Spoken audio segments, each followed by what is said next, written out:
조미양이 일부러 잡히려 했다면 그건 도망을 포기해서가 아니라 공기철 가족을 더 깊은 함정으로 끌어들이기 위해서였습니다. 지난주 방송이 끝난 뒤 가장 무서웠던 장면은 조미양이 도망쳤다는 사실이 아니었습니다. 진짜 무서운 건 조미양이 너무 많은 흔적을 남기고 사라졌다는 점이었습니다. 차를 버린 공터, 조수석에 놓인 조문식의 사진, 알 수 없는 번호로 도착한 문자, 왕진 수첩에 찢어진 조각, 그리고 나선혜를 향한 섬뜩한 경고까지요. 도망치는 사람이라면 흔적을 지워야 합니다. 그런데 조미양은 이상하게 흔적을 남겼습니다. 그것도 공기철 가족이 반드시 따라올 수밖에 없는 흔적들만 골라 남겼습니다. 그렇다면 조미양은 정말 쫓기고 있는 걸까요? 아니면 일부러 쫓기고 있는 척하면서 공기철, 나선혜, 공우재, 공정한, 공대한 모두를 자신이 원하는 장소로 불러들이고 있는 걸까요? 이번 주 방송의 시작은 바로 이 의심에서 출발해야 합니다. 조미양은 더 이상 단순한 도망자가 아닙니다. 그녀는 궁지에 몰린 가해자이면서 동시에 더 큰 배우에게 이용당한 사람이고 또 한편으로는 마지막 순간까지 공기철 가족을 흔들 무기를 쥐고 있는 사람입니다. 그래서 조미양을 잡는다고 끝나는 이야기가 아닙니다. 조미양이 왜 잡히려 하는지, 왜 도망치면서도 단서를 남기는지, 왜 나선혜를 죽이지 않고 흔들기만 하는지 그 이유를 알아야 합니다. 공기철은 지난주 마침내 자신이 조문식이 아니라는 사실을 입 밖으로 꺼냈습니다. 자신은 조문식이 아니라 공기철이라고요. 그 말은 단순한 이름 정정이 아니었습니다. 30년 동안 남의 이름으로 살았던 사람이 처음으로 자기 인생을 되찾겠다고 선언한 순간이었습니다. 조미양은 기억을 잃은 공기철에게 죽은 오빠 조문식의 이름을 씌웠습니다. 그리고 그 이름과 함께 죄책감도 씌웠습니다. 당신은 도망자라고, 당신은 죄를 지었다고, 밖으로 나가면 끝장이라고 말했습니다. 그렇게 공기철은 자기 이름도, 자기 가족도, 자기 인생도 빼앗긴 채 살아왔습니다. 그런 공기철이 나는 공기철이라고 말하는 순간 나선혜는 무너질 수밖에 없었습니다. 나선혜에게 공기철은 30년 동안 가슴속에서 놓지 못한 남편이었습니다. 죽었는지 살았는지도 모른 채 기다렸고 주변에서 포기하라고 해도 놓지 못했던 사람입니다. 그런데 돌아온 남편은 자기 이름조차 잃어버린 사람이었습니다.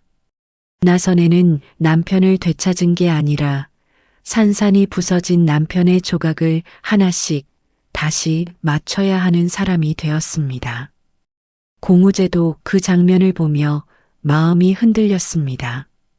공우재에게 공기철은 아버지가 아니라 할아버지입니다. 하지만 단순한 할아버지가 아닙니다.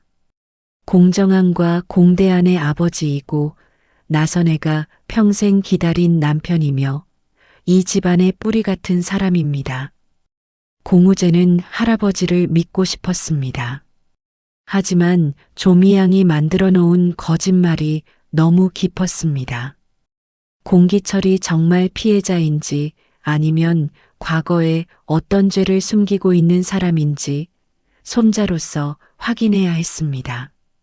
그래서 공우재는 늘 갈라져 있었습니다. 할아버지를 안아주고 싶은 마음과 진실을 끝까지 봐야 한다는 마음 사이에서요. 공정한과 공대한도 마찬가지였습니다. 두 사람에게 공기철은 잃어버린 아버지였습니다. 공정한은 말수가 적은 사람처럼 보였지만 아버지라는 단어 앞에서는 속이 무너지는 사람이었습니다. 오랫동안 비어있던 아버지의 자리, 어머니 나선애가 매일같이 마음속으로 붙들고 살았던 그 자리가 갑자기 돌아왔는데도 쉽게 기뻐할 수 없었습니다. 공대하는 공정함보다 더 빨리 움직이는 사람이었습니다. 조미양을 잡아야 한다고, 증거를 찾아야 한다고, 가만히 있으면 안 된다고 했지만 그 역시 아버지 공기철을 바라볼 때마다 말문이 막혔습니다. 그렇게 가족이 겨우 다시 서로를 바라보려던 순간 조미양이 차를 몰고 달려들었습니다. 나선애와 공우제가 있는 골목으로 차가 돌진했고 마지막 순간 핸들을 틀었습니다. 사람을 치지는 않았습니다. 하지만 그건 단순한 위협이 아니었습니다. 조미양은 그 순간 가족 모두에게 보여준 겁니다. 자신은 아직 끝나지 않았고 자신이 입을 여는 순간 이 가족이 다시 무너질 수 있다는 것을요. 문제는 바로 그 다음입니다. 정말 나선애를 죽이려 했다면 왜 핸들을 틀었을까요? 조미양이 겁을 먹어서일까요? 아니면 나선애를 죽이면 안 되는 이유가 있었을까요? 나선애는 죽으면 안 되는 사람, 살아있어야만 어떤 진실을 증명할 수 있는 사람일지도 모릅니다. 그래서 조미양은 나선애를 죽이려 한 게 아니라 나선애가 스스로 무너지도록 흔들려 한 것일 수 있습니다. 공터에 버려진 조미양의 차는 이 의심을 더 키웁니다. 차 안에는 휴대전화도, 지갑도, 도주 동선을 알 수 있는 물건도 없었습니다. 그런데 조수석 위에 사진 한 장이 놓여 있었습니다. 젊은 조미양과 한 남자가 함께 찍힌 오래된 사진. 그 남자가 바로 진짜 조문식이었습니다. 조미양이 정말 도망치기 바빴다면 그 사진도 없앴어야 합니다. 그런데 남겼습니다. 그것도 공기철이 반드시 보게 될 위치예요. 공기철은 그 사진을 보는 순간 다시 흔들립니다. 조문식의 얼굴이 기억 속 어딘가를 세게 건드립니다. 피냄새 나는 방, 조미양의 울음, 왕진 가방, 죽어가는 남자의 손, 그리고 머리를 향해 날아오던 돌. 공기철의 기억은 조각처럼 돌아옵니다. 하지만 아직 완성되지 않았습니다. 조미양은 공기철이 모든 것을 기억하길 바라지 않습니다. 공기철이 딱 거기까지만 기억하길 바랄 수 있습니다. 조문식의 죽음, 조미양의 절규, 자신이 돌에 맞아 쓰러진 순간까지요. 그런데 공기철이 그 다음 장면까지 떠올리면 상황은 달라집니다. 공기철이 쓰러진 뒤 그 집에 누가 들어왔는지, 조문식의 손에 있던 단추를 누가 빼갔는지, 왕진 수첩의 마지막 줄을 누가 찢어갔는지, 그 기억이 돌아오면 조미양 뒤에 진짜 배우가 드러날 수 있습니다. 한성민은 공기철의 상태를 보고 걱정합니다. 공기철은 기억이 돌아올 때마다 손끝이 떨리고 호흡이 가빠지고 얼굴빛이 하얗게 질립니다. 한성민은 이게 단순한 심리적 충격만은 아니라고 봅니다. 조미양이 30년 동안 어떤 약을 먹였는지 알 수 없기 때문입니다. 기억을 흐리게 하는 약인지, 불안을 조절하는 약인지, 아니면 누군가의 지시에 따라 장기간 관리된 약인지 확인해야 했습니다. 최민선은 한성미와 함께 약물 기록을 뒤지기 시작합니다. 최민선은 감정으로만 움직이지 않습니다. 조미양이 공기철을 어떻게 조종했는지, 약이 어디서 나왔는지, 그 약이 어떤 기관을 통해 흘러나왔는지 추적합니다. 그리고 오래된 폐업병원 기록에서 공기철의 증상과 비슷한 약물 사용 흔적을 발견합니다. 더 이상한 것은 그 병원이 과거 태안그룹 계열 의료재단과 연결되어 있었다는 점입니다. 이 단서는 그냥 넘길 수 없습니다. 조미양 혼자 공기철의 신분을 숨기고 약을 구하고 기억을 조종하고 30년 동안 거짓 인생을 유지했다는 것은 너무 어렵습니다. 누군가 약을 공급했을 수 있고, 누군가 신분을 덮어줬을 수 있고, 누군가 조미양에게 공기철만 기억하지 못하면 된다고 말했을 수 있습니다. 그리고 그 배후에 태양그룹의 그림자가 보이기 시작합니다. 공우제는 이 말을 듣고 처음으로 조미양 너머를 봅니다. 조미양은 끝이 아닐 수 있습니다. 조미양은 문일 수 있습니다. 그 문 뒤에 진짜 배우가 있고 그 배우는 조미양보다 훨씬 크고 위험할 수 있습니다. 공우제는 이를 악물고 말합니다. 조미양을 잡는 것에서 끝내지 않겠다고요. 할아버지 공기철의 인생을 빼앗은 사람, 할머니 나선애를 30년 동안 기다리게 만든 사람, 공정한과 공대한에게 아버지 없는 세월을 남긴 사람, 이 가족의 시간을 훔친 사람을 전부 찾겠다고요. 그때 공우제에게 알 수 없는 문자가 옵니다. 왕진 수첩을 찾고 싶으면 조문식이 죽은 집으로 오라는 내용이었습니다. 그 문자를 본 나선애는 바로 반대합니다. 그 집은 공기철이 모든 것을 잃은 장소입니다. 의사로 들어갔다가 죄인으로 만들어진 곳입니다.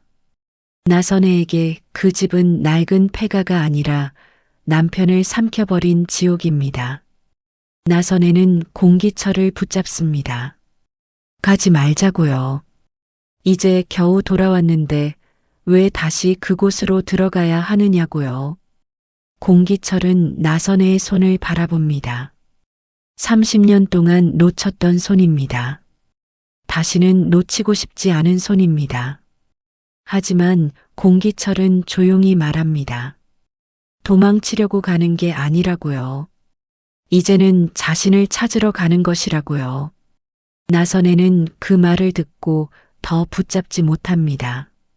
남편을 사랑하기 때문에 말리고 싶지만 남편이 자신을 되찾기 위해서는 그 지옥 같은 장소로 다시 들어가야 한다는 것도 압니다.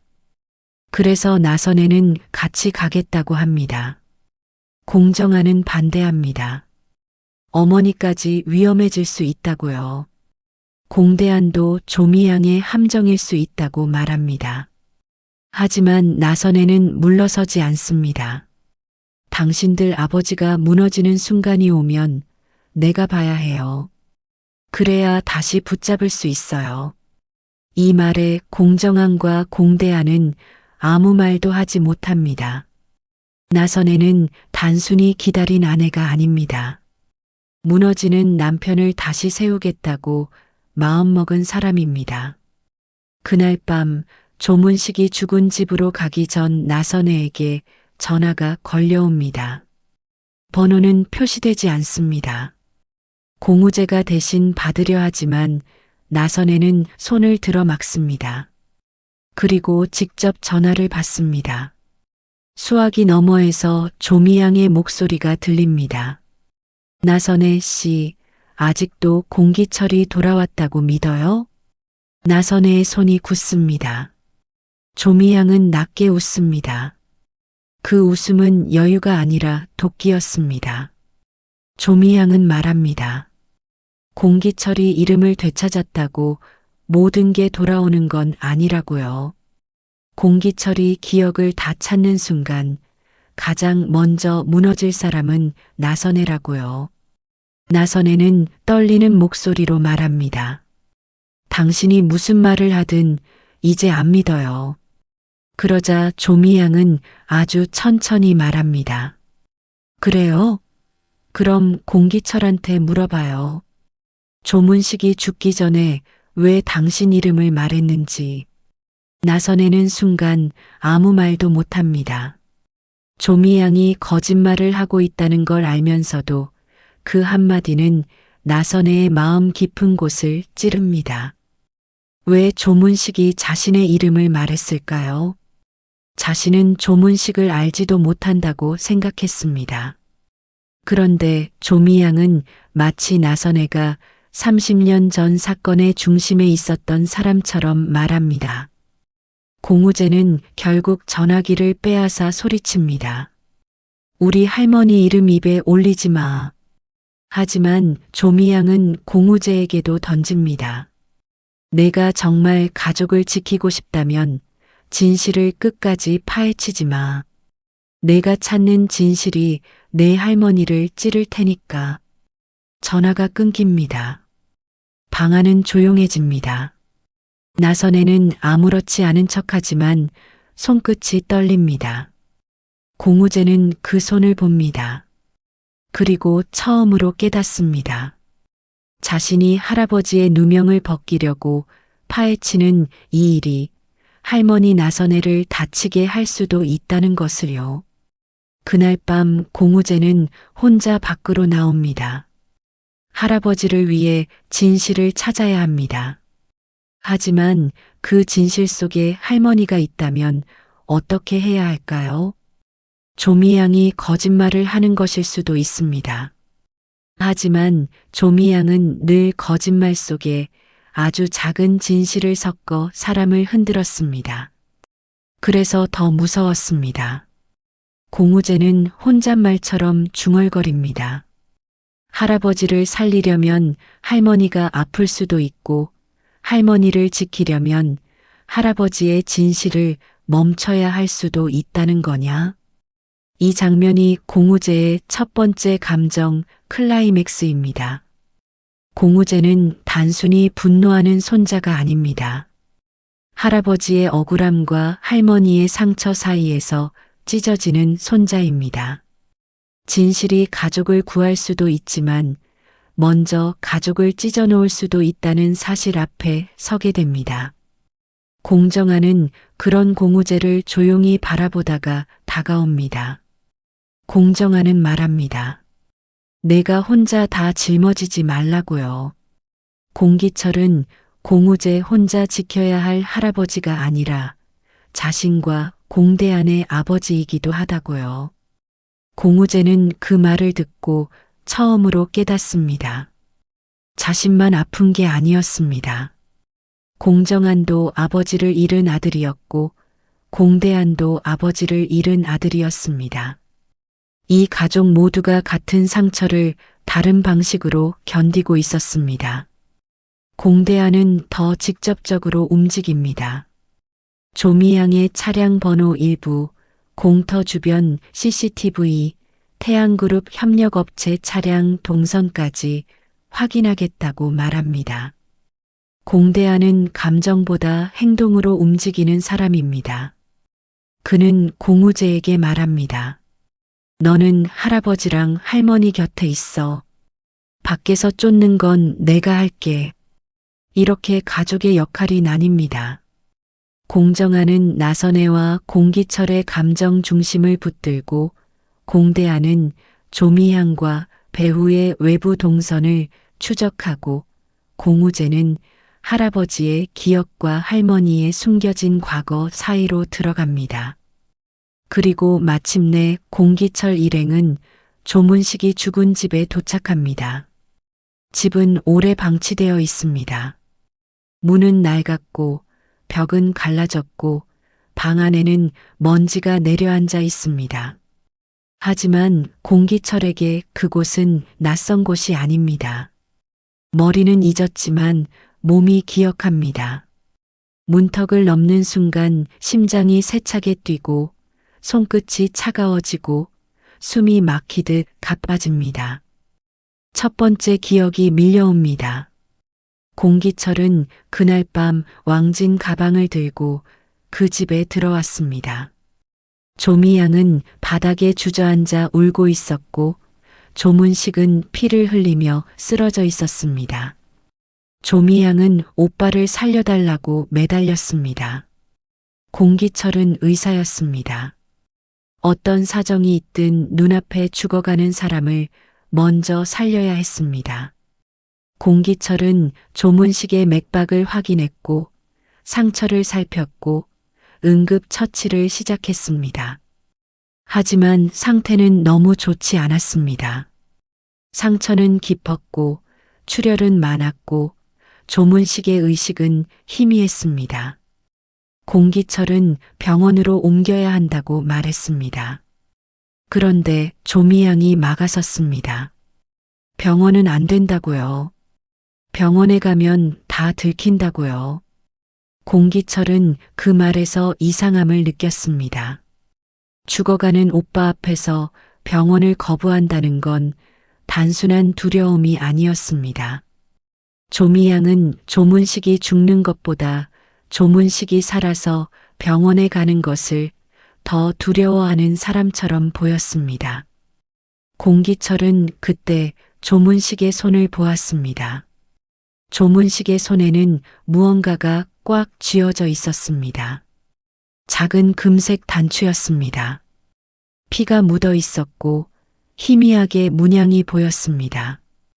공기철은 그 단추를 그냥 넘기지 않았습니다. 조문식이 죽기 직전까지 쥐고 있었다면 그것은 누군가와 몸싸움 끝에 잡아낸 흔적일 수 있었습니다. 공기철은 단추를 조심스럽게 빼내 왕진 수첩 사이에 끼워두었습니다. 나중에 경찰에 넘겨야 한다고 생각했습니다.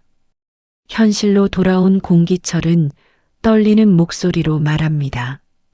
조문식 손에 단추가 있었어. 금색 단추였어. 공우재는 숨을 삼킵니다. 최민선은 태양그룹 자료에서 봤던 오래된 임원용 단추 문양을 떠올립니다. 한성민은 이 단추가 사건의 핵심일 수 있다고 말합니다. 조문식은 그냥 죽은 것이 아닙니다.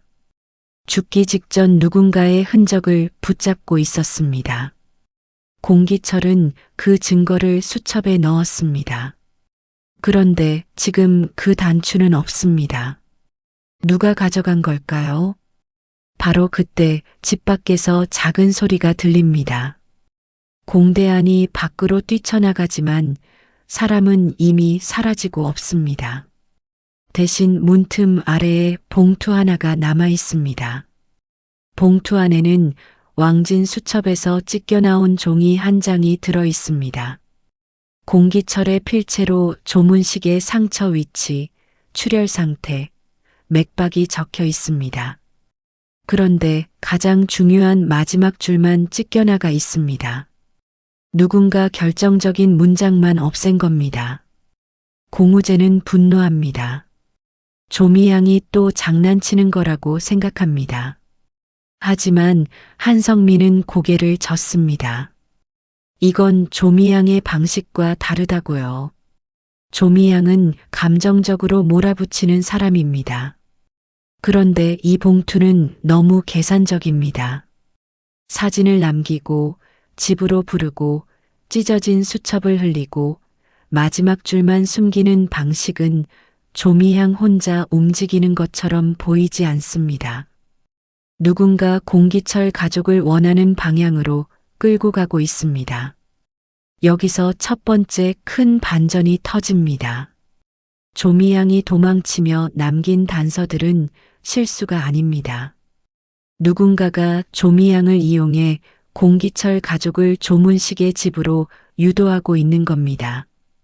그리고 그 누군가는 공기철이 기억을 어느 정도 되찾기를 바라고 있을 수도 있습니다. 왜일까요? 공기철이 기억을 되찾아야만 나선혜가 무너질 수 있기 때문입니다. 그 시각 조미양은 폐건물에 숨어 있습니다. 손에는 왕진 수첩의 마지막 장이 들려 있습니다. 조미양은 그 장을 펼쳤다가 다시 덮습니다. 그곳에는 공기철의 필체로 적힌 문장 일부가 보입니다. 조미양은 중얼거립니다. 이걸 보면 나선혜가 버티지 못한다고요. 조미양은 이제 공기철이 예전처럼 자신의 말에 무너지지 않는다는 것을 압니다. 그래서 공기철의 가장 깊은 약점인 나선해를 흔들기로 한 겁니다. 조미향은 누군가에게 전화를 겁니다. 상대방의 이름은 나오지 않습니다. 조미향은 이를 악물고 말합니다. 공기철은 평생 기억 못한다고 했잖아. 그런데 지금 다 떠올리고 있어. 전화기 너머의 사람은 차갑게 대답합니다. 내가 흔들려서 일이 커진 거다. 조미향은 처음으로 겁을 먹은 듯한 얼굴을 보입니다. 조미향이 두려워하는 사람은 공우제도, 공대안도, 경찰도 아닙니다.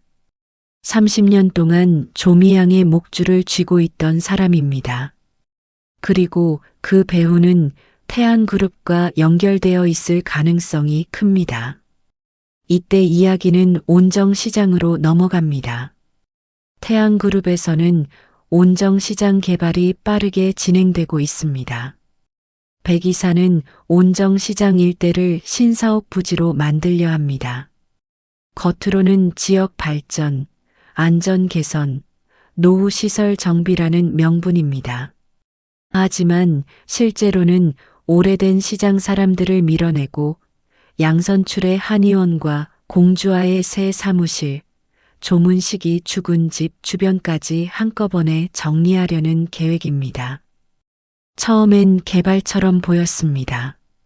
하지만 조문식이 죽은 집까지 개발 구역에 포함되어 있다는 사실이 드러나면서 이야기는 달라집니다. 왜 하필 그 집까지 포함되어야 했을까요? 왜 백이사는 그 낡은 집 주변을 유독 빨리 정리하려 할까요? 누군가 30년 전 사건의 흔적을 없애려는 것이라면 온정시장 개발은 단순한 사업이 아니라 증거인멸입니다. 차세리는 태양그룹 내부 자료를 보다가 이 사실을 발견합니다. 처음에는 그냥 개발 자료라고 생각했습니다. 하지만 자료 한쪽에 공기철이라는 이름과 오래된 주소가 적혀 있는 것을 보는 순간 얼굴이 굳습니다.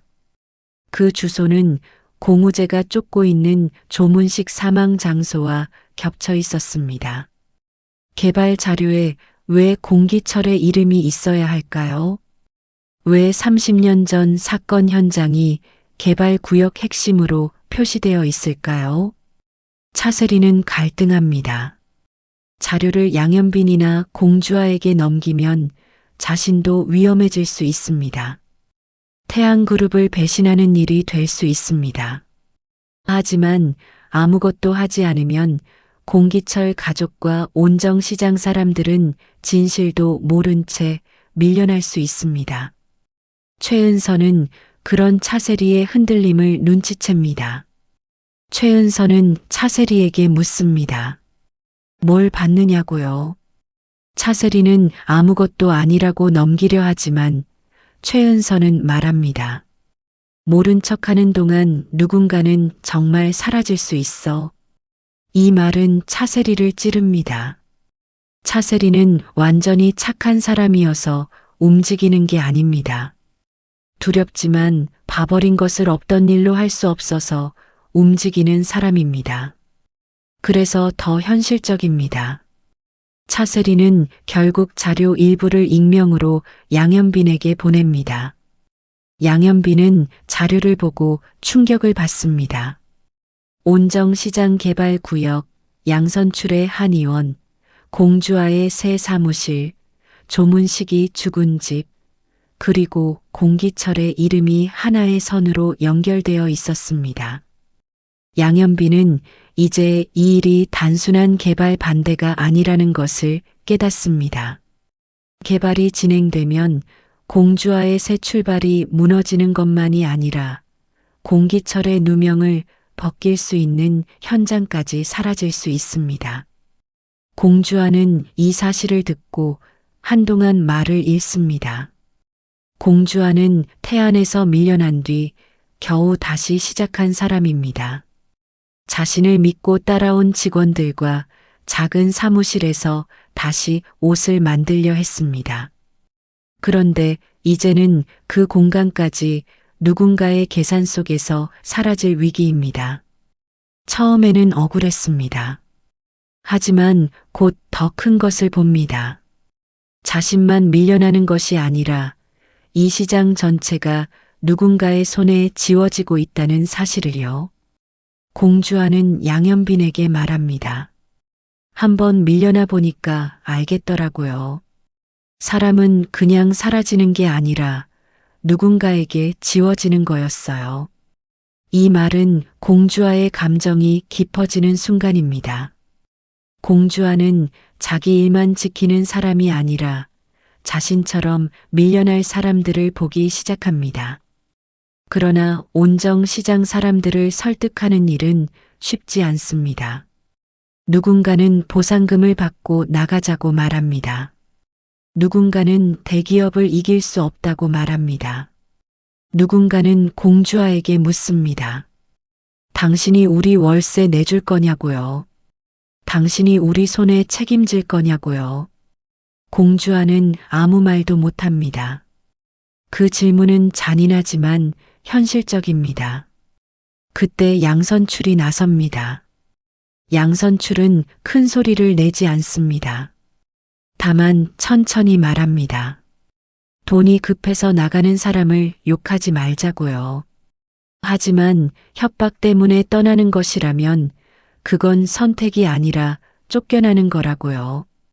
양선출의 말은 크지 않았지만 시장 사람들의 마음을 흔듭니다. 오래 그 자리를 지켜온 사람의 말에는 무게가 있습니다. 양선출도 30년 전 조문식 사건이 벌어진 밤 무언가를 봤을 가능성이 큽니다. 그는 한의원에 들어온 경고 봉투를 보고 오래된 기억에 잠깁니다. 봉투 안에는 온정시장 지도와 함께 버티면 다치는 사람만 늘어난다는 문장이 적혀 있습니다. 양선출은 죽은 아내 인옥의 사진 앞에 앉아 바지를 걷습니다. 종아리에 긴 흉터가 드러납니다. 단순한 사고의 상처가 아닐 가능성이 큽니다. 양선출은 사진 속 인옥을 보며 말합니다. 이번에도 늦으면 안 되는데. 이 한마디가 양선출의 과거를 암시합니다. 그는 과거에 한 번 늦었던 사람입니다. 그 늦음이 누군가의 죽음으로 이어졌고 그 침묵이 누군가의 인생을 빼앗는데 이용됐을지도 모릅니다. 그런데 온정시장에서 벌어진 일은 단순한 폐쇄 압박으로 끝나지 않았습니다. 그날 밤 양선출의 한의원에서 불이 날 뻔한 사건이 터집니다. 처음에는 전기 합선처럼 보였습니다. 낡은 건물이고 오래된 배선도 많았으니 누가 봐도 사고처럼 꾸밀 수 있었습니다. 하지만 양선출은 이상함을 느꼈습니다. 한의원 안쪽 약재 보관실 근처에서 타는 냄새가 났고 그곳은 평소 전기를 거의 쓰지 않는 공간이었습니다. 더 이상한 것은 불이 시작된 지점이 하필이면 양선출이 오래된 장부와 낡은 왕진 기록들을 보관해둔 나무 상자 근처였다는 점입니다. 양선출은 연기 속으로 뛰어들어갑니다. 공주아와 양현빈이 말리지만 양선출은 듣지 않습니다. 그 상자만은 타면 안 된다고요. 그 안에 자신이 30년 동안 꺼내지 못한 것이 있다고요. 양현빈은 그 말을 듣는 순간 표정이 굳습니다. 단순한 장부가 아니라는 것을 직감한 겁니다.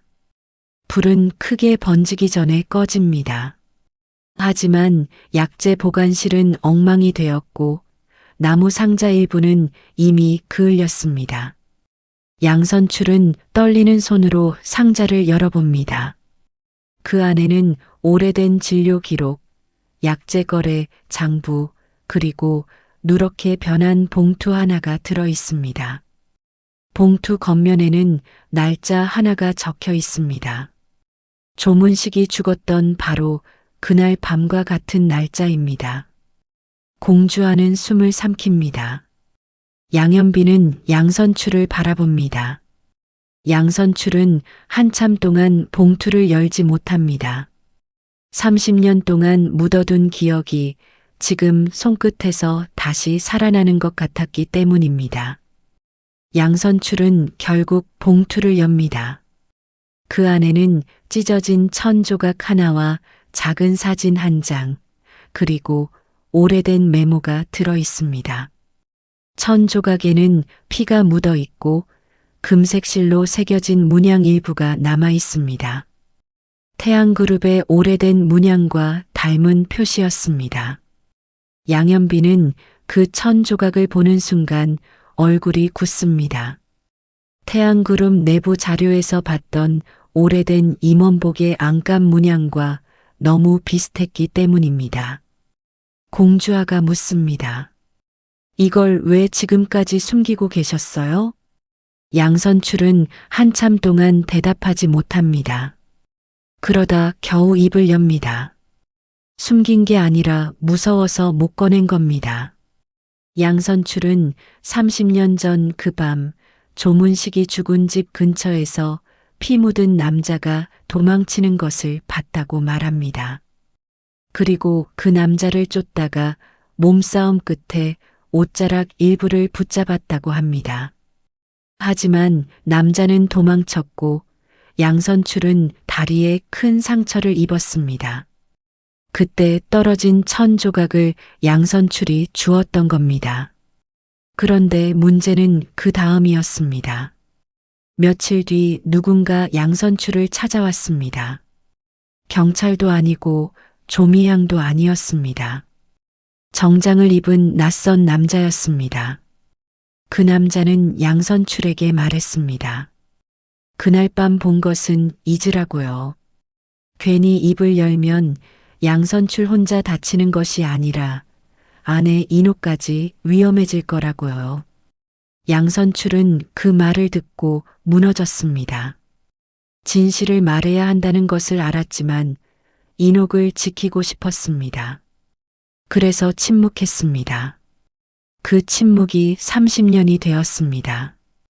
그리고 그 30년 동안 공기철은 자기 이름을 잃고 살았고 나선애는 남편을 기다리며 늙어갔고 공정함과 공대하는 아버지 없는 세월을 견뎌야 했습니다.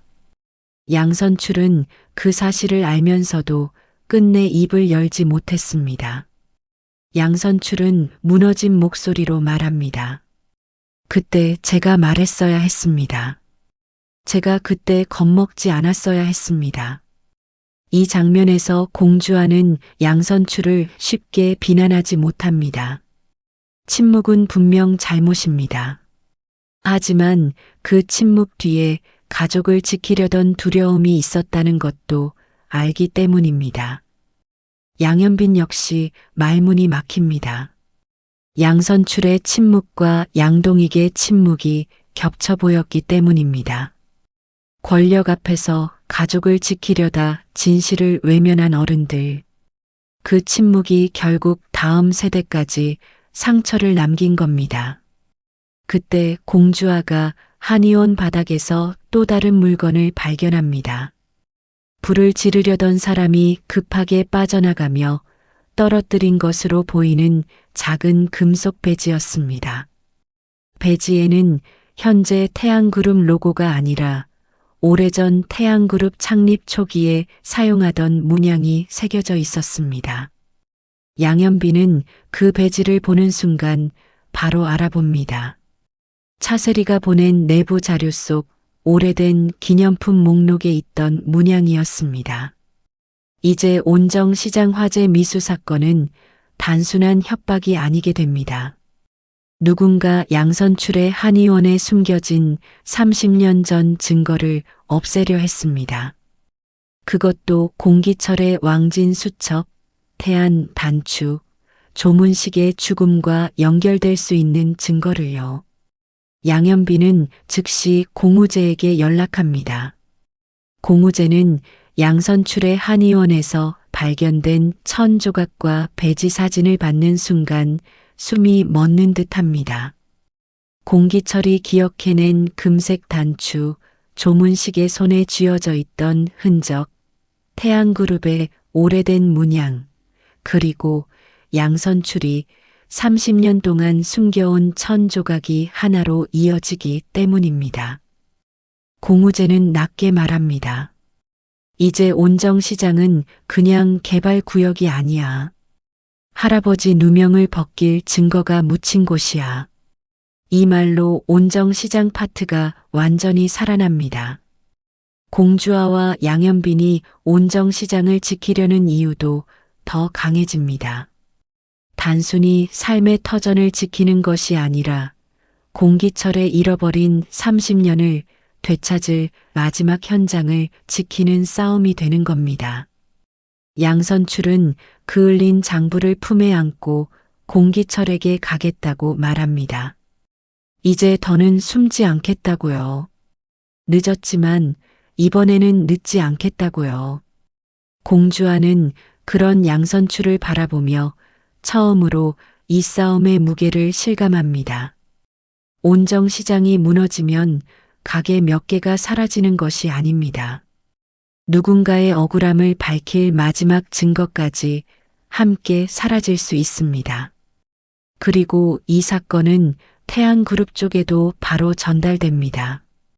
백 이사는 보고를 받고 얼굴이 굳습니다. 한의원에 남아있던 물건이 완전히 타지 않았다는 말을 듣는 순간 백 이사는 처음으로 여유를 잃습니다. 그는 낮게 묻습니다. 그 1000조각까지 남았다는 말입니까? 그 한마디가 모든 것을 말합니다. 백 이사는 양선출의 한의원에 무엇이 있었는지 이미 알고 있었습니다. 그리고 누군가 그 증거를 없애려고 불을 냈다는 것도 알고 있었던 겁니다. 전화기 너머의 인물이 차갑게 말합니다. 온정시장 철거를 앞당기세요.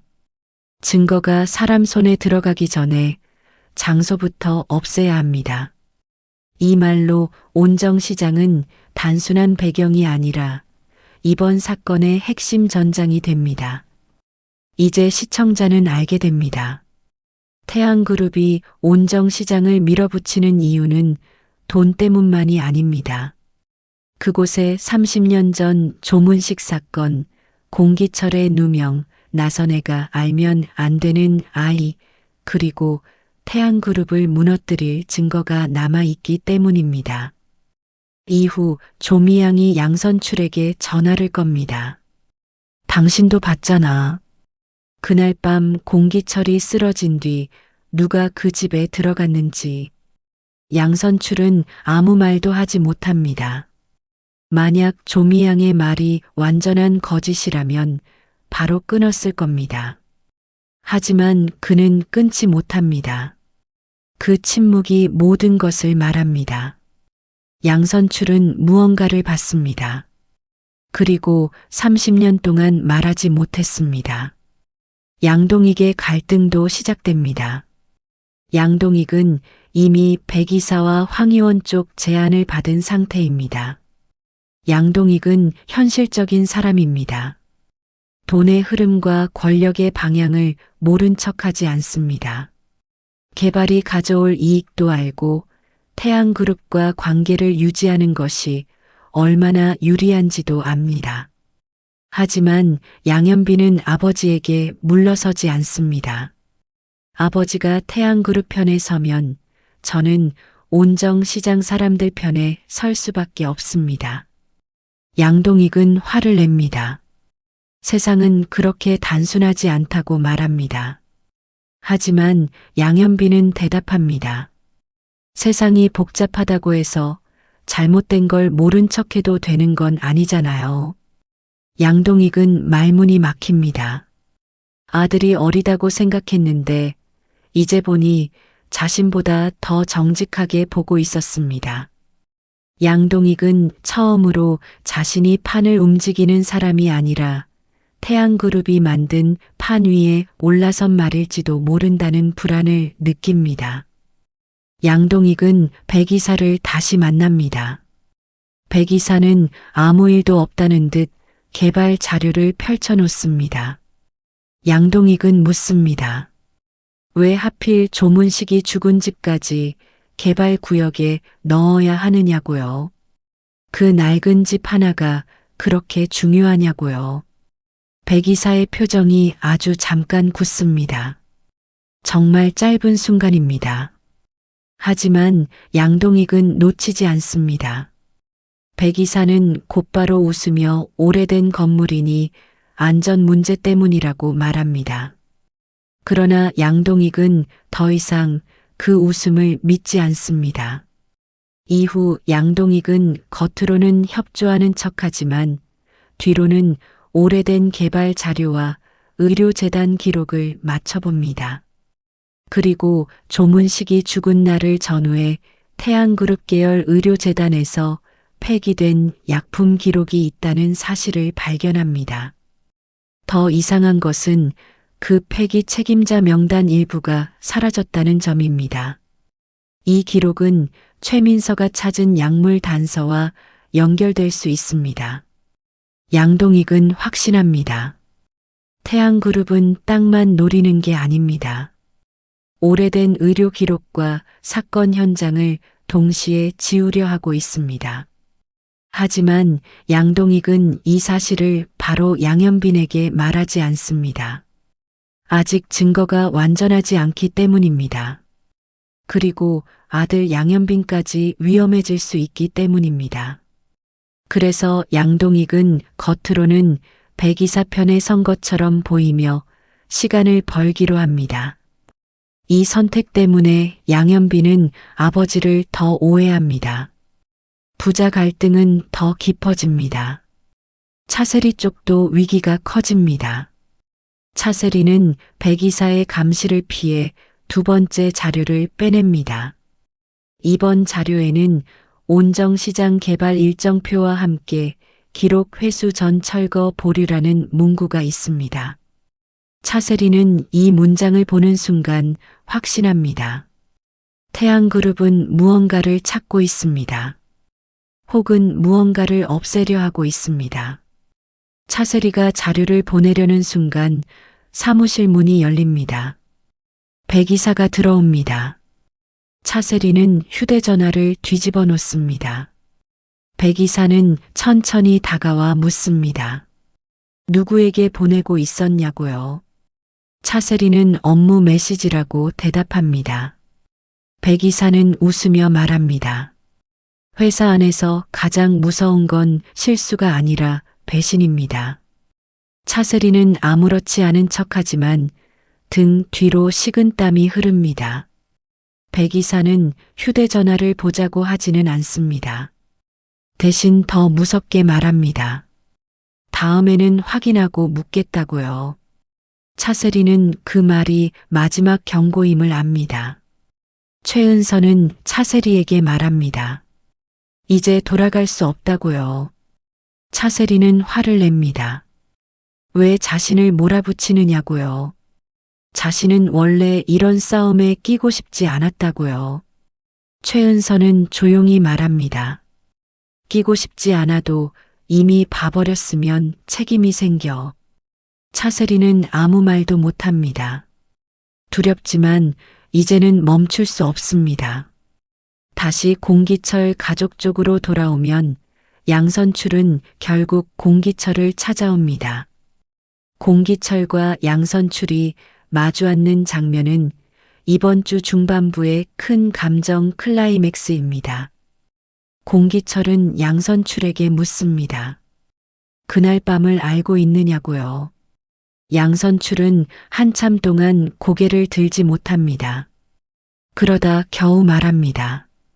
전부는 아닙니다. 하지만 제가 본 게 있습니다. 그 말만으로도 나선에 공우제, 공정한, 공대하는 얼어붙습니다. 양선출은 조심스럽게 털어놓습니다. 조문식이 죽은 집 근처에서 피 묻은 남자가 빠져나오는 것을 봤다고요. 그 남자는 조미양도 아니고 조문식도 아니고 공기철도 아니었다고요. 양선출은 그 남자를 쫓으려 했지만 오히려 다쳤고 그때 생긴 상처가 지금 종아리에 남은 흉터라고 말합니다. 공우제는 왜 지금까지 말하지 않았느냐고 따집니다. 양선출은 고개를 숙입니다. 그때는 자신이 본 것이 무엇인지 확신할 수 없었고 이후 인호까지 위협받았다고요. 가족을 지키려 침묵했지만 그 침묵 때문에 공기철의 인생이 더 망가졌다는 것을 이제야 안다고 말합니다. 공기철은 양선출을 원망해야 하는데 쉽게 원망하지 못합니다. 양선출도 30년 동안 죄책감 속에 살아온 사람이었습니다. 침묵은 잘못입니다. 하지만 그 침묵 뒤에 가족을 지키려던 두려움이 있었다면 공기철은 그 마음을 모른 척할 수 없었습니다. 공기철은 묻습니다. 그 남자의 얼굴을 기억하느냐고요. 양선출은 얼굴은 흐릿하지만 한 가지는 기억한다고 말합니다. 그 남자의 옷에 금색 단추가 있었고 그 단추에는 태양그룹의 오래된 문양처럼 보이는 표시가 있었다고요. 이 순간 모든 단서가 맞물립니다. 조문식의 손에 있던 단추, 공기철이 수첩에 끼워둔 단추, 양선출이 본 피 묻은 남자의 옷에 있던 단추, 가리고 한의원 화재 미수 현장에서 살아남은 피 묻은 천 조각까지요. 조문식은 죽기 직전 범인의 흔적을 붙잡고 있었던 겁니다. 조미양은 공기철을 공격하고 거짓 이름을 씌운 가해자입니다. 하지만 조문식을 죽음으로 몰고 간 진짜 사람은 태양그룹과 연결된 제3자일 가능성이 커집니다. 한성미와 최민선은 약물 기록에서 또 다른 단서를 찾아냅니다. 공기철에게 쓰인 약과 비슷한 성분이 과거 특정 보호시설 기록에서도 발견된 겁니다. 최민선은 이 기록을 보며 단순한 약 처방이 아니라고 말합니다. 누군가를 숨기기 위해 만든 기록처럼 보인다고요. 여기서 새로운 미스터리가 열립니다. 숨겨진 사람은 공기철 뿐이었을까요? 아니면 30년 전 그 밤 이후 또 다른 누군가의 이름도 바뀌었을까요? 공기철은 두 번째 기억을 떠올립니다. 조문식은 죽어가며 공기철의 소매를 붙잡았습니다. 피 묻은 손이 공기철의 팔을 놓지 않았고 조문식은 끊어지는 숨으로 무언가를 말했습니다. 공기철은 모든 말을 기억하지 못합니다. 하지만 한 단어만은 분명합니다. 아이. 조문식은 죽기 직전 아이를 말했습니다. 아이를 지켜야 한다고 했던 것 같습니다. 그 순간 나선혜의 얼굴이 굳습니다. 조미양이 왜 나선혜를 계속 언급했는지, 왜 왕진 수첩 마지막 장에 나선혜가 알면 안 된다는 말이 적혀 있었는지 모든 것이 불길하게 연결되기 시작합니다. 공우제는 본능적으로 할머니를 바라봅니다. 나선혜는 아무것도 모른다는 얼굴입니다. 하지만 모른다고 해서 상처가 없는 것은 아닙니다. 자신이 알지 못하는 30년 전 진실 속에 자신의 이름이 들어있다는 사실만으로도 나선혜는 무너질 듯 흔들립니다. 조미양은 바로 이 지점을 노렸을 수 있습니다. 공기철이 죄책감으로 쉽게 무너지지 않자 조미양은 공기철의 가장 깊은 약점인 나선혜를 흔든 겁니다. 공기철이 가장 사랑하는 사람, 공기철이 돌아와야 했던 이유, 공기철이 다시 무너지게 만들 수 있는 사람, 바로 나선혜입니다. 조미양은 공기철과 직접 마주한 자리에서 말합니다. 당신이 다 기억하면 나선혜는 못 버텨. 공우제는 분노합니다. 할머니 이름을 입에 올리지 말라고 소리칩니다. 하지만 조미양은 웃습니다. 그날 밤 공기철만 잃어버린 게 아니야. 나선애도 잃어버린 게 있어. 본인이 모를 뿐이지. 이 말은 이번 주 최고의 심리적 폭탄입니다. 나선애는 자신이 뭘 잃어버렸는지 모릅니다. 그런데 조미양은 알고 있는 것처럼 말합니다. 조문식의 마지막 말 속의 아이, 왕진 수첩 마지막 장의 나선애, 태양그룹 단추, 보호시설 기록까지 모두 하나의 질문으로 이어집니다. 그 아이는 누구일까요? 왜 나선애가 알면 안 되었을까요? 나선애는 공기철에게 묻습니다. 내가 그 일과 무슨 상관이에요? 당신은 뭘 기억하고 있는 거예요? 공기철은 대답하지 못합니다. 기억이 아직 완전하지 않기 때문입니다. 하지만 공기철은 나선애가 무너지는 모습을 보고 더 아파합니다. 자기 때문에 나선애가 다시 상처받는 것 같아 견딜 수 없습니다. 조미양은 바로 이것을 노렸습니다. 공기철의 죄책감을 다시 깨우려 한 겁니다. 하지만 나선애는 이번에는 쉽게 무너지지 않습니다. 나선애는 떨리는 목소리로 말합니다. 당신 기억이 나를 아프게 해도 괜찮아요. 거짓말 속에서 사는 것보다 진실 속에서 아픈 게 나아요. 이 장면은 나선애의 가장 강한 장면입니다. 나선애는 남편을 잃고 30년을 버틴 사람입니다. 이제는 진실이 자신을 찌르더라도 도망치지 않겠다고 말합니다. 공기철은 나선애의 손을 잡습니다. 기억이 다 돌아오지는 않았어요. 그런데 이상하게 당신 손은 알아요. 이 말은 나선애를 무너뜨립니다.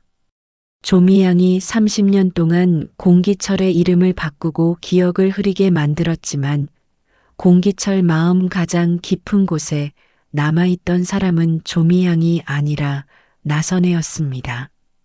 이름도 잃고 세월도 잃고 가족도 잃었지만 나선애의 손만은 몸이 기억하고 있었습니다.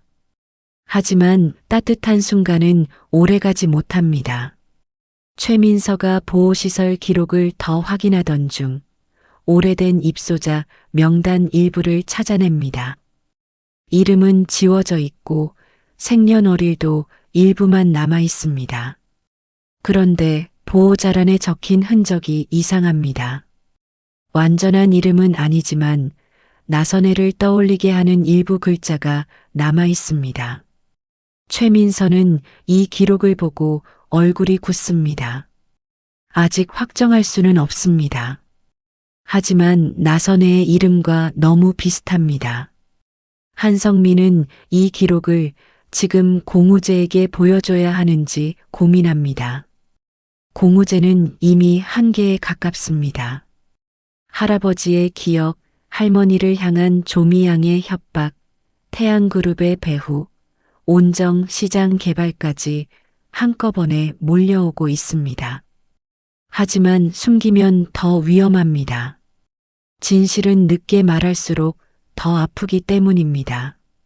공우재는 그 기록을 보고 손이 굳습니다. 머리로는 말도 안 된다고 생각합니다. 할머니가 조문식 사건과 관련 있을 리 없다고요. 하지만 마음 한구석에서는 조미양의 말이 다시 떠오릅니다.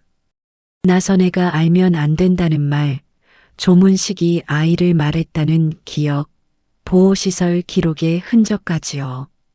공우재는 처음으로 할머니를 의심하는 자신이 너무 싫어집니다. 하지만 의심을 멈출 수 없습니다. 공정하는 이 상황을 보며 마음이 무너집니다. 아들로서 아버지 공기철의 억울함도 풀어야 하고 어머니 나선애의 상처도 지켜야 합니다. 공대하는 더 거칠게 반응합니다. 조미양이 가족을 갈라놓기 위해 일부러 던진 말일 수 있다고, 절대 흔들리면 안 된다고 말합니다. 하지만 공정하는 조용히 말합니다. 조미양의 말이 거짓이어도 확인해야 해. 거짓말이 힘을 갖는 건 우리가 진실을 숨길 때야. 이 말에 가족 모두가 침묵합니다. 공정아는 이 장면에서 단순한 보조 인물이 아닙니다. 가족이 진실을 피하지 않도록 붙드는 역할을 합니다. 그때 공대안에게서 연락이 옵니다. 조미양의 도주 동선이 잡혔다는 겁니다. 조미양은 공터에서 폐건물로, 폐건물에서 오래된 버스 터미널 쪽으로 움직였고 그 뒤 누군가의 차량에 오른 흔적이 있습니다. 공대안은 차량 번호 일부를 확인했다고 말합니다. 그런데 그 차량은 개인 명의가 아니라 태양그룹 협력업체 명의로 등록된 차량이었습니다. 이것이 또 하나의 반전입니다. 조미양은 혼자 도망친 것이 아닙니다. 누군가 조미양을 이동시켰습니다. 공개 수배 중인 조미양을 태양그룹과 연결된 차량이 태웠다면 이제 조미양 뒤의 배후는 더 이상 추측이 아니라 현실로 다가옵니다. 공대안은 더 파고듭니다. 차량이 향한 곳은 태양그룹 본사가 아니라 오래된 물류창고였습니다. 그런데 그 창고는 몇 년 전 폐쇄된 곳으로 기록되어 있었습니다. 사용하지 않는 창고에 왜 태양그룹 협력업체 차량이 들어갔을까요? 그리고 왜 그 시간에 조미양이 그 차에 타고 있었을까요?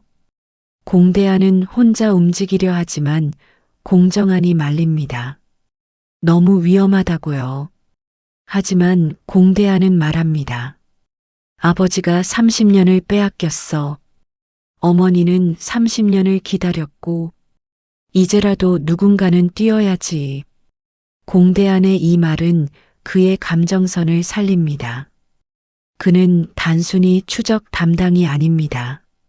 아버지를 잃었던 아들이고 이제는 그 아버지의 잃어버린 세월을 되찾기 위해 직접 움직이는 사람입니다. 공대안은 물류창고 근처에서 중요한 장면을 목격합니다. 조미양이 차에서 내리고 누군가와 마주합니다. 얼굴은 보이지 않습니다. 조미양은 수첩 마지막 장을 내놓지 않으려 합니다. 상대는 차갑게 말합니다. 이제 조미양이 들고 있으면 모두가 위험하다고요. 조미양은 웃습니다. 자신이 위험한 게 아니라 당신들이 위험한 것 아니냐고요. 조미양은 처음으로 배우에게 맞섭니다. 하지만 그 맞섬은 용기라기보다 궁지에 몰린 사람의 마지막 발버둥입니다. 조미양은 말합니다. 나를 버리면 공기철에게 전부 말할 거야. 나선의 이름까지 다 말할 거야. 상대는 조용히 대답합니다. 내가 말하기 전에 내 말을 믿을 사람이 없게 만들면 된다. 이 말은 섬뜩합니다. 배우는 조미양을 죽이는 것보다 더 무서운 방법을 알고 있습니다. 조미양을 미친 사람, 거짓말쟁이, 도망자로 만들면 됩니다. 그러면 조미양이 어떤 진실을 말해도 사람들은 믿지 않을 겁니다. 조미양은 그제야 자신이 30년 동안 이용당했다는 것을 완전히 깨닫습니다. 자신이 공기철을 가둔 줄 알았는데 사실은 자신도 더 큰 감옥 안에 있었던 겁니다. 하지만 그렇다고 조미양의 죄가 사라지는 것은 아닙니다. 조미양은 공기철의 인생을 빼앗았습니다. 나선의 30년을 빼앗았습니다. 공정한과 공대안에게 아버지 없는 세월을 남겼고 공우재에게 할아버지의 존재를 빼앗았습니다. 조미양이 이용당한 사람이라고 해서 피해자가 되는 것은 아닙니다. 그녀는 가해자이면서 동시에 더 큰 배우에게 이용당한 사람입니다. 공대안은 이 장면을 멀리서 촬영하려 하지만 갑자기 뒤에서 인기척이 들립니다. 누군가 공대안을 지켜보고 있었습니다. 공대안은 급히 몸을 숨기지만 상대도 그냥 지나치지 않습니다. 공대하는 겨우 빠져나오면서 공우재에게 영상을 보냅니다. 영상은 흔들렸고 얼굴은 정확히 보이지 않지만 조미양이 누군가와 만났다는 사실은 분명합니다. 그리고 그 사람의 손목에 낯익은 시계가 보입니다. 태안 문양이 새겨진 오래된 시계입니다. 공기철은 그 영상을 보는 순간 다시 휘청입니다. 그는 조문식이 죽은 집에서 들었던 구두 소리와 손목의 시계를 떠올립니다. 같은 시계입니다. 공기철은 완전히 기억하지 못하지만 몸이 먼저 반응합니다. 숨이 막히고 손이 떨립니다. 한성미가 붙잡지만 공기철은 말합니다. 그 사람 그날 밤 그 집에 있었어. 이 말이 떨어지는 순간 공기철의 기억과 공대안의 추적이 하나로 연결됩니다. 과거의 배후와 현재의 배후가 같은 선 위에 있다는 뜻입니다. 30년 전 조문식이 죽던 밤에도 그 사람은 있었고 지금 조미양을 회수하려는 움직임에도 그 사람의 흔적이 있습니다. 이제 모든 인물의 갈등이 한 곳으로 모입니다. 공우재와 공대하는 조미양을 쫓고 공정하는 나선애와 공기철 곁을 지키며 가족이 무너지지 않도록 붙듭니다. 한성미와 최민선은 약물 기록과 보호시설 기록을 맞춥니다. 나선애는 자신이 모르는 과거의 빈칸 앞에서 흔들립니다. 공기철은 세 번째 기억을 되찾기 위해 버팁니다. 공주아와 양현비는 온정시장 철거를 막으려 움직입니다. 차세리와 최은선은 태양그룹 내부 자료를 빼내고 양동익과 양선출은 각자의 오래된 침묵과 계산을 끝내야 하는 순간에 다가갑니다. 그리고 마지막부 조미양은 결국 공우재와 공대안에게 거의 잡힐 상황까지 몰립니다. 그런데 여기서 중요한 건 조미양이 완전히 도망치려 하지 않는다는 점입니다. 조미양은 수첩 마지막 장을 들고 도망치지만 이상하게 너무 눈에 띄는 길로 움직입니다. 공대안은 이상함을 느낍니다. 이건 도망이 아니라 유도입니다. 조미양은 공우재와 공대안을 일부러 자신에게 가까이 오게 만들고 있습니다. 공우재가 소리칩니다. 조미양, 이제 끝났어. 수첩 내놔. 조미양은 돌아봅니다. 얼굴에는 울음과 웃음이 동시에 떠올라 있습니다. 끝? 아직 시작도 안 했어. 내가 입 열면 나선애는 못 버텨. 공우재는 분노합니다. 우리 할머니 이름 입에 올리지 마. 조미양은 공우재를 보며 말합니다. 내가 손자라면 더 잘 들어. 내가 찾는 진실은 내 할아버지를 살리는 게 아니라 내 할머니를 먼저 찢을 거야. 그 순간 조미양의 뒤쪽에서 누군가 나타납니다. 조미양의 얼굴이 순식간에 굳습니다. 공우재를 볼 때와는 전혀 다른 공포입니다. 조미양이 진짜 두려워한 사람은 공우재도 공대안도 경찰도 아니었습니다. 30년 동안 조미양의 목줄을 쥐고 있던 사람이 따로 있었던 겁니다. 조미양은 거의 속삭이듯 말합니다. 당신이 왜 여기 있어? 그 인물의 얼굴은 드러나지 않습니다. 대신 조미양의 손에서 수첩 마지막 장이 떨어집니다. 공우재가 달려가 그 종이를 주워듭니다. 오래되어 글씨는 흐릿하지만 공기철의 필체가 분명합니다. 공우재는 휴대전화 불빛으로 종이를 비춥니다. 그리고 그 안의 문장을 읽는 순간 얼굴이 완전히 무너집니다. 태안 단추. 아이를 숨겨라. 나선애가 알면 안 된다. 이 문장이 이번 주 엔딩의 핵심입니다. 조문식이 죽기 전 남긴 마지막 말 속에 왜 나선혜의 이름이 들어 있었을까요? 나선혜가 알면 안 된다는 말은 도대체 무슨 뜻일까요? 조미양이 나선혜를 향해 차를 몰았으면서도 마지막 순간 치지 않은 이유가 이 문장과 연결되는 걸까요? 나선혜는 정말 아무것도 몰랐던 걸까요? 아니면 자신도 모르는 사이 30년 전 어떤 아이와 연결되어 있었던 걸까요? 공기철은 그 문장을 보고 세 번째 기억을 떠올립니다. 조문식이 죽기 직전 조미양의 울음소리 뒤로 누군가 낮게 말했습니다. 그 여자는 몰라야 해. 아이도 단추도 전부 묻어. 공기철은 그 목소리를 기억하려 합니다. 얼굴은 떠오르지 않습니다. 하지만 손목이 떠오릅니다. 태안 문양이 새겨진 오래된 시계입니다. 공대안이 촬영한 영상 속 손목에도 같은 시계가 있었습니다.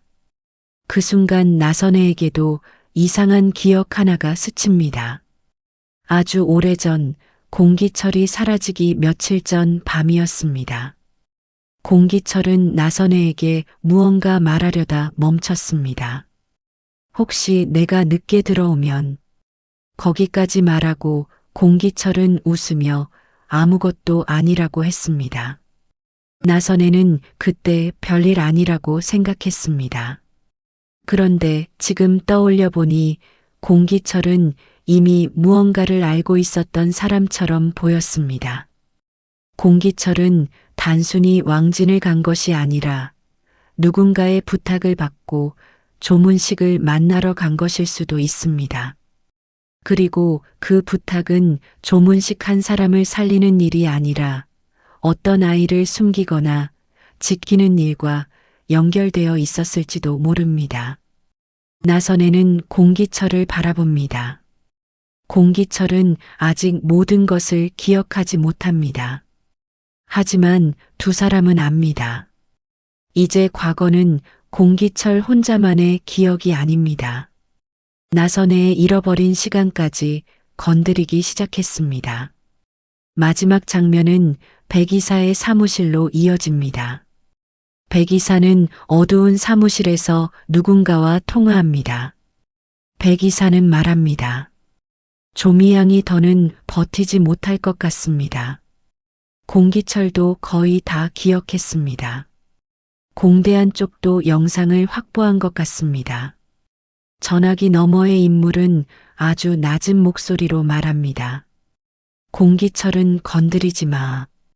이제는 나선혜부터 흔들어.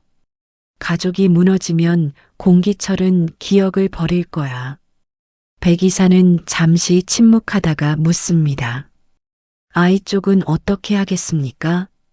그러자 전화기 너머의 인물이 아주 낮게 대답합니다. 그 아이가 누구인지 알게 되는 순간 태안도 끝난다. 이 한마디로 이번 주 방송은 끝나야 합니다. 조미향보다 더 큰 배우가 있고 그 배우는 공기철의 약점이 나선혜라는 것을 정확히 알고 있습니다. 그리고 이제 새로운 질문이 열립니다. 조문식이 죽기 직전 숨기라고 했던 아이는 단순한 과거의 아이가 아닐 수 있습니다. 그 아이가 지금 살아있고 지금의 인물들 중 누군가일 수 있습니다. 그 아이의 존재가 드러나는 순간 태안그룹까지 무너질 수 있다면 이 비밀은 단순한 가족사가 아니라 권력의 뿌리를 흔드는 폭탄입니다. 결국 이번 주 방송의 핵심은 이것입니다. 공기철은 자신이 조문식이 아니라는 사실을 넘어 조문식의 죽음에 제3자가 있었다는 기억을 되찾기 시작합니다. 조미양은 가해자이지만 최종 배우는 아닐 수 있습니다. 온정시장 개발은 단순한 부동산 사업이 아니라 30년 전 사건의 흔적을 지우려는 태양그룹의 움직임일 가능성이 커집니다. 그리고 조문식의 마지막 말 속에 나선혜와 정체불명의 아이가 연결되면서 공기철 가족은 더 잔인한 진실 앞에 서게 됩니다. 공기철은 자기 이름을 되찾았습니다. 하지만 이름을 되찾은 순간 더 큰 비밀이 기다리고 있었습니다. 나선혜는 남편을 되찾았지만 자신이 모르는 30년 전 진실 속에 자신의 이름이 있다는 사실과 마주하게 됩니다. 공정한과 공대한은 아버지 공기철의 잃어버린 세월과 어머니 나선혜의 흔들리는 기억 사이에서 가족을 지켜야 하는 처지에 놓입니다. 공우제는 손자로서 할아버지를 지키려다 할머니의 과거까지 파헤쳐야 하는 잔인한 선택 앞에 섭니다. 한성미와 최민선은 약물 기록을 통해 배후의 실체에 다가가고 차세리와 최은선은 태양그룹 내부에서 균열을 만들기 시작합니다. 공주아와 양현비는 온정시장을 지키는 싸움이 곧 공기철의 진실을 지키는 싸움이라는 것을 깨닫고 양동익과 양선출은 각자의 방식으로 오래된 침묵을 끝내야 하는 순간에 놓입니다. 그렇다면 이제 남는 질문은 하나입니다. 조문식이 죽기 직전 숨기라고 했던 그 아이는 누구이며 나선혜가 알면 안 된다는 말 속에는 공기철 가족을 다시 갈라놓을 어떤 진실이 숨어 있는 걸까요? 그리고 더 무서운 질문은 이것입니다. 그 아이의 정체가 밝혀지는 순간 왜 태양그룹까지 무너질 수밖에 없는 걸까요?